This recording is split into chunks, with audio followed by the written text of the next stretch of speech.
The temporomandibular joint, the TMJ, is the joint between the lower jawbone, the mandible, and the temporal bone of the skull. The TMJ is responsible for jaw movement and is the most used joint in the body. The TMJ is essentially the articulation between the condyle of the mandible and the mandibular fossa, a socket in the temporal bone. A unique feature of this joint is the articular disc, a flexible and elastic cartilage that serves as a cushion between the two bone surfaces. The disc lacks nerve endings and blood vessels in its center and is therefore insensitive to pain. Anteriorly, it attaches to the lateral pterygoid muscle, a muscle of chewing. Posteriorly, it continues as retrodiscal tissue, fully supplied with blood vessels and nerves. The mandible is the only bone that moves when the mouth opens. The first 20 millimeter opening involves only a rotational movement of the condyle within the socket.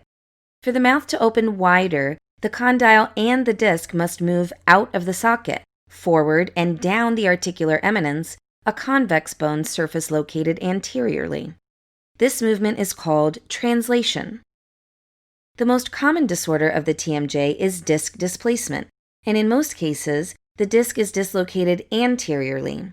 As the disc moves forward, the retrodiscal tissue is pulled in between the two bones. This can be very painful, as this tissue is fully vascular and innervated, unlike the disc. The forward dislocated disc is an obstacle for the condyle movement when the mouth is opening. In order to fully open the jaw, the condyle has to jump over the back end of the disc and onto its center. This produces a clicking or popping sound. Upon closing, the condyle slides back out of the disc, hence another click or pop. This condition is called disc displacement with reduction. In a later stage of disc dislocation, the condyle stays behind the disc all the time, unable to get back onto the disc. The clicking sound disappears, but mouth opening is limited. This is usually the most symptomatic stage. The jaw is said to be locked as it is unable to open wide. At this stage, the condition is called disc displacement without reduction. Fortunately, in the majority of cases, the condition resolves on its own after some time.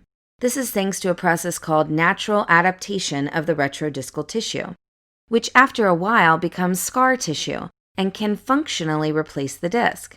In fact, it becomes so similar to the disc that it's called a pseudodisc.